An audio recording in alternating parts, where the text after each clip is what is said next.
Kumbakonam பொதுமக்களே, Nirali paramedical கல்லூரியில் நடைபெறும் இலவச கண் பரிசோதனை முகாமில் தவறாமல் கலந்து கொள்ளுங்கள். பழனி கோவில் நில மோசடி வழக்கில் சார் பதிவாளருக்கு நிபந்தனை ஜாமீன் வழங்கி மதுரை அமர்வு உத்தரவு பிறப்பித்திருக்கிறது. 100 கோடி ரூபாய் மதிப்பிலான நிலம் முறைகேடாக பதிவு செய்யப்பட்ட விவகாரத்தில் இந்த வழக்கு தொடர்பாக சார் பதிவாளர் ஜஸ்டின் மணிகண்டன் பணியிடை நீக்கம் செய்யப்பட்டிருந்தார். இந்த நிலையில் முன்ஜாமீனும் கோரியிருந்தார். முன்ஜாமீனுக்கு எதிர்ப்பு தெரிவித்து இந்த கோவில் நிர்வாகம் தரப்பில் பல்வேறு விஷயங்கள்லாம் முன்வைக்கப்பட்டது அப்படிங்கிறத பார்க்குறோம்.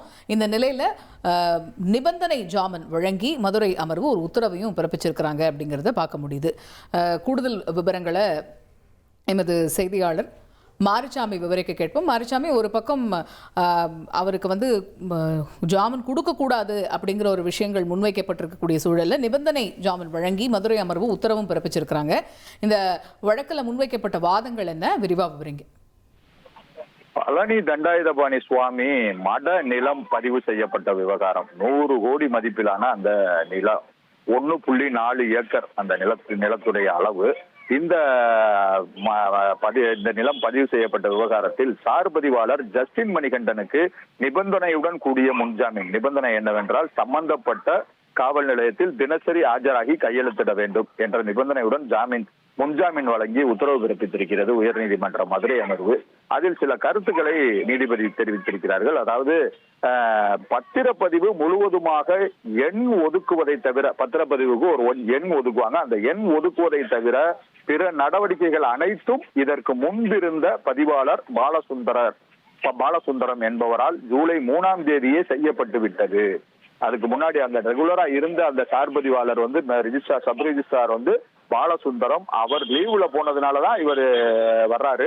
இந்த ஜஸ்டின் மணிகண்டன் இவருக்கு அன்னைக்கு வெறும் பத்திரப்பதிவு மட்டும் தான் பண்ணேன் அப்படின்றத சொல்றாரு. வேற வேலைகள் எல்லாம் பாலசுந்தரம் 3ஆம் தேதியே முடிச்சு வச்சிட்டாரு. அவர் விடுப்பில் சென்றதால் பொறுப்பு பதிவாளராக மனுதாரர் ஆவண எண்ணை ஒதுக்கி நீதி பணிகளை முடித்துள்ளார். அவ்வாறு இருக்கையில் நடவடிக்கைகள் இரு பக்கமுமே இருக்கணுமே அப்படின்னு நீதிபதி கேட்கிறாங்க. இந்த வழக்கு பின்னணி பார்த்தோம்னா, பழனி தண்டாயுதபாணி சுவாமிகள் மடம் அப்படின்னு ஒரு மடம் இருக்கு. அந்த மடத்துக்கு சொந்தமான 1.4 ஏக்கர் நிலம், இதோட மதிப்பு 100 கோடிக்கு மேலன்னு சொல்றாங்க. கடந்த ஜூலை 6ஆம் தேதி தனிநபர்கள் 20 பேர்ல பத்திரப்பதிவு செய்யப்படுது. அந்த பத்திரப்பதிவை ரத்து செய்ய கோரி பழனி கோயில் நிர்வாக சார்பில் பத்திரப்பதிவு துறைக்கு மனு அனுப்பப்பட்டது. அந்த மனுவோட அடிப்படையில நடைபெற்ற விசாரணையில சார் பதிவாளர் ஜஸ்டின் மணிகண்டன் பணி நீக்கம் செய்யப்படுறார். நம்ம கைது செய்யப்பட்டுருவோமோன்னு கோரி முன்ஜாமீன் கேட்டு அவரு உயர்நீதிமன்ற மதுரை அமர்வுல மனு தாக்கல் செய்யறாரு. அதே சமயம் அவருக்கு முன்ஜாமீன் வழங்கக்கூடாதுன்னு சொல்லி மனுவை தள்ளுபடி செய்யணும் அப்படின்னு பழனி கோயில் நில கண்காணிப்பாளர் அந்த நில கண்காணிப்பாளர் தரப்புல இடையீட்டு மனு தாக்கல் செய்யப்படுது. இந்த மனுக்கள் நீதிபதி ராஜசேகர் முன்பாக விசாரணையில வருது. அப்ப சார் பதிவாளர் தரப்புல சொல்றாங்க, 8/7/2026 முந்தைய சார் பதிவாளரா பத்திரப்பதிவு மேற்கொள்ளப்படுது. 6/7 ஜூலை 6ஆம் தேதி அதன் பின்னர் எண் ஒதுக்கீடு செய்யப்படுது, மாவட்ட ஆட்சியருக்கு அனுப்பப்படுது. மாவட்ட பதிவாளர் பழனி பதிவாளர் விடுப்புன்றதுனால பொறுப்பு வகிக்குமாறு கூறுறாங்க. யாரு? பாலசுந்தர் லீவு, அதனால ஜஸ்டின் மணிகண்டன் பொறுப்பா செயல்படணும்னு சொல்றாங்க. அந்த நேரத்துல பதிவு செய்து கையெழுத்திடுறாங்க சார் பதிவாளர். அதை பாலசுந்தர்ன்றவர் தான் கையெழுத்தும் போடுறாரு, நான் பதிவு செய்யவில்லை அப்படின்னு தெரிவிக்கிறாரு. அரசு தரப்புல மனுதாரர் மீது ஏற்கனவே அரசு புறம்போக்கு நிலத்தை தனியாருக்கு பதிவு செய்து வாங்கியதாக 2 வழக்குகள் ஏற்கனவே இருக்கு. யாரு? ஜஸ்டின் மணிகண்டன் மேல இருக்கு அப்படின்னு தெரிவிக்கிறாங்க.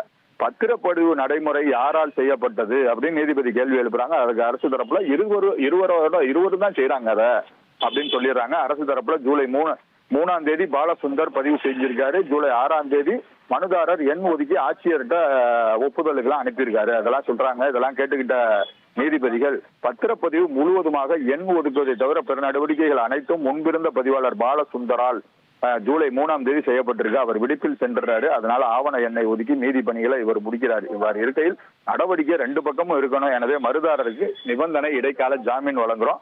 மனுதாரர் சம்பந்தப்பட்ட காவல் நிலையத்துல, எந்த காவல் நிலையத்துல வழக்கு பதிவாயிருக்கோ அந்த காவல் நிலையத்துல தினசரி ஆஜராகி கையெழுத்திடணும் சொல்லி நிபந்தனையோட ஜாமீன் வழங்கி உத்தரவிடுறாங்க. கும்பகோணம் பொதுமக்களே, நிராலி பாராமெடிக்கல் கல்லூரியில் நடைபெறும் இலவச கண் பரிசோதனை முகாமில் தவறாமல் கலந்து கொள்ளுங்கள்.